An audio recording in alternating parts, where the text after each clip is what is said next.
اعوذ باللہ من الشیطان الرجیم بسم اللہ الرحمن الرحیم۔ ناظرین و سامعین السلام علیکم۔ ناظرین، امید ہے آپ ہمارے ویڈیوز سے مستفید ہو رہے ہوں گے۔ ہمارے اسی طرح کے اچھے ویڈیوز سے مستفید ہونے کے لیے ہمارے چینل کو سبسکرائب کر لیں اور بیل آئیکن کے بٹن پر کلک کر لیں۔ تو ناظرین، ہم چلتے ہیں اپنے آج کے موضوع کی طرف۔ ہم آج اس سلسلے کا چوتھا پروگرام آپ کی خدمت میں پیش کرنے جا رہے ہیں۔ اس سلسلے کی پچھلی 3 اقساط میں ہم نے آپ کو امام حسین علیہ السلام کے مدینہ چھوڑنے تک کے حالات سے آگاہ کیا تھا۔ اس قسط میں ہم آپ کو امام حسین علیہ السلام کے مدینہ سے مکہ پہنچنے تک کے حالات اور مکہ کے کچھ معمولات آپ کی خدمت میں پیش کریں گے۔ تو چلیے چلتے ہیں اپنے ویڈیو کی طرف۔ 28 رجب سن 60 ہجری کو فرزند رسول امام حسین علیہ السلام کا مدینہ چھوڑنے کے بعد مکہ میں قیام 8 ذوالحج تک رہا۔ چند ماہ کے اس مختصر قیام میں آپ لوگوں کے درمیان مرجع خلائق رہے۔ اس دوران کوفہ سے مسلسل خطوط موصول ہو رہے تھے، جن میں ہر رنگ و نسل اور ہر مسلک سے تعلق رکھنے والے لوگ انفرادی اور مجموعی طور پر امام کو دعوت دے رہے تھے کہ امام کوفہ تشریف لائیں اور ان لوگوں کی دینی و دنیاوی رہنمائی کا فریضہ انجام دیں۔ ملت اسلامیہ کی مجموعی حالت پچھلی کچھ دہائیوں سے اس قدر ناگفتہ بے تھی کہ اسلام کے حقیقی نقوش دھندلا گئے۔ رہی سہی کسر یزید جیسے فاسق و فاجر حکمران کے حکومت سنبھالنے کے بعد پوری ہو گئی۔ ان حالات میں خدا کی طرف سے مقرر کردہ امام کا فرض تھا کہ اصلاح امت کے لیے کھڑا ہو اور دین کے احیاء اور لوگوں کو راہ راست پر لانے کے لیے اپنے فرائض انجام دے۔ جیسا کہ امام نے خود بھی ارشاد فرمایا کہ میں اپنے نانا کی امت کی اصلاح کے لیے نکلا ہوں، اور یہ کہ میرے خروج کا مقصد امر بالمعروف اور نہی عن المنکر کے علاوہ کچھ نہیں ہے۔ کچھ روایات کے مطابق امام علیہ السلام نے مکہ میں شیب ابی طالب میں سکونت اختیار کی۔ امکان غالب ہے کہ شیب ابی طالب میں امام کے دادا حضرت ابو طالب علیہ السلام اور بنی ہاشم کے دیگر سرکردہ افراد کے مکانات تب تعمیر کیے گئے جب مکہ والوں نے بنی ہاشم کو شیب ابی طالب میں محصور کر دیا تھا۔ شیب ابی طالب کا خانہ کعبہ سے فاصلہ تقریباً 3 کلومیٹر یا 2 میل ہے۔ امام روز خانہ کعبہ تشریف لے جاتے۔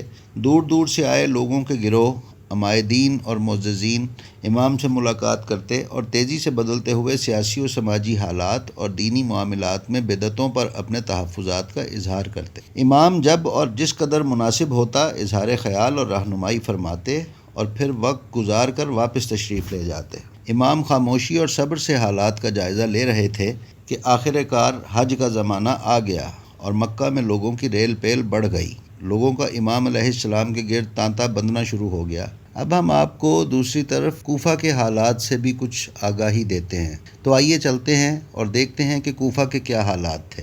امام حسین علیہ السلام کی مکہ میں آمد کے چند ہی روز گزرے تھے کہ اہل عراق کو حاکم شام کی موت کی خبر بھی مل گئی، اور یزید کی بیعت کرنے سے امام حسین کے انکار سے بھی وہ لوگ آگاہ ہوئے۔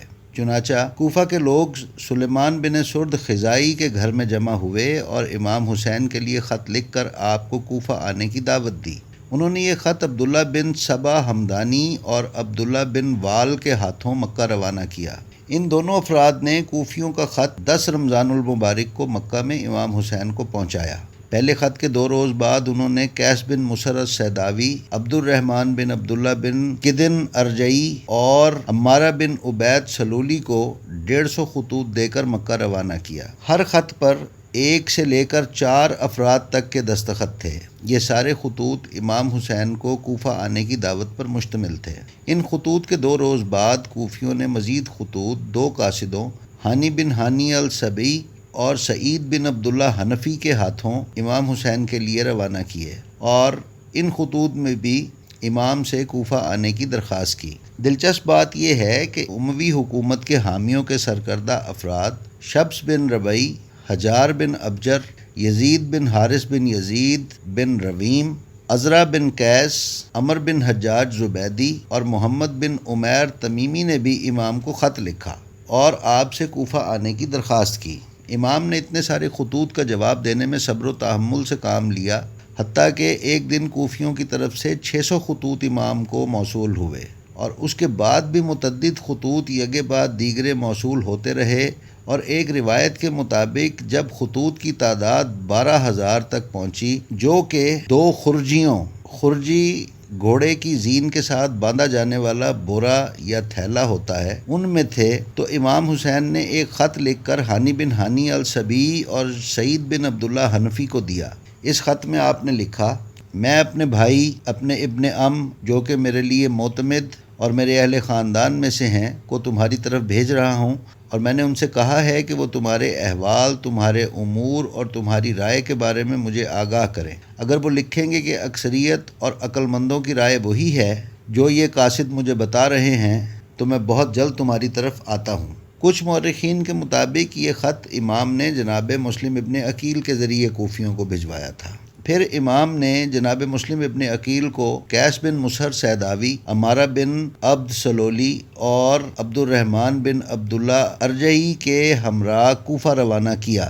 عبد الرحمن بن عبداللہ کا نام عبد الرحمن بن عبداللہ ارہبی بھی کچھ مورخین نے بیان کیا ہے۔ پھر امام نے جناب مسلم ابن عقیل کو حکم دیا کہ وہ تقوی اختیار کریں اور اپنا کام پوشیدہ رکھیں اور لوگوں کے ساتھ رواداری پر مبنی سلوک کریں۔ بس اگر وہ دیکھ لیں کہ لوگ متفق القول ہیں اور ان کے درمیان ضرورت کے برابر یکجہتی قائم ہے تو عجلت سے آپ کو مطلع کریں، اور اگر وہ دیکھ لیں کہ لوگ متحد ہیں اور اس امر پر ان کے درمیان اتفاق ہے تو وہ فوری امام کو مطلع کریں۔ روایت کے مطابق جناب مسلم اپنے بیٹوں جناب محمد اور جناب ابراہیم کے ساتھ اس سفر پر روانہ ہوئے۔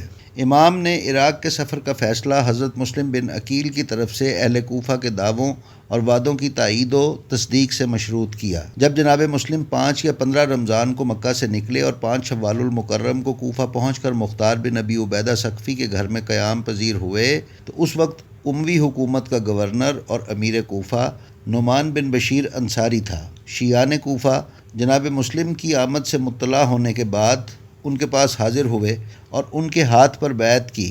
روایت سے معلوم ہوتا ہے کہ 18,000 افراد نے جناب مسلم بن عقیل کے ہاتھ پر بیعت کر لی۔ دوسری طرف کوفہ سے عبداللہ بن مسلم اور اس کے بعد عمارہ بن عقبہ، پھر عمر بن سعد نے یزید کو خط لکھ کر کوفہ کے حاکم کو معاملات اور انتظامات کے لیے کمزور قرار دیا اور یزید سے درخواست کی کہ کوفہ کے لیے کوئی فوری اور مؤثر اقدام کرے۔ یزید نے اپنے مشیر سر جان نصرانی سے مشورہ کیا اور اس کے مشورے پر کوفہ اور بصرہ کی حکومت ابن زیاد کے سپرد کر دی۔ ابن زیاد بھیس بدل کر کوفہ میں داخل ہوا اور دارالعمارہ پہنچ کر اپنا تعارف کروایا۔ ابن زیاد نے مسجد کوفہ میں لوگوں سے خطاب کیا اور انہیں اپنی مخالفت سے خوفزدہ کیا اور قبائل کے سربراہوں کے ساتھ بہت سختی سے پیش آیا اور اپنے مخالفین کو شدید دھمکیاں دیں۔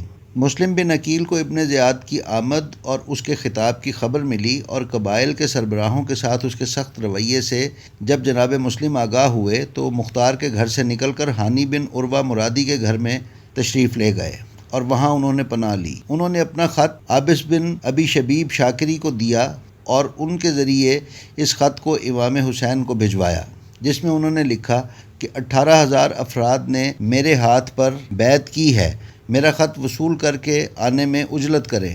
سامعین اور ناظرین، اس قسط سے آگے کے حالات ہم آپ کو اگلی قسط میں بیان کریں گے۔ اگر آپ چاہتے ہیں کہ آپ کو ہماری ویڈیوز مسلسل اور بر وقت ملتی رہیں تو ہمارے چینل بلینڈ آف ہسٹری کو سبسکرائب کر لیں اور بیل آئیکن پر کلک کر دیں۔ السلام علیکم ورحمۃ اللہ وبرکاتہ۔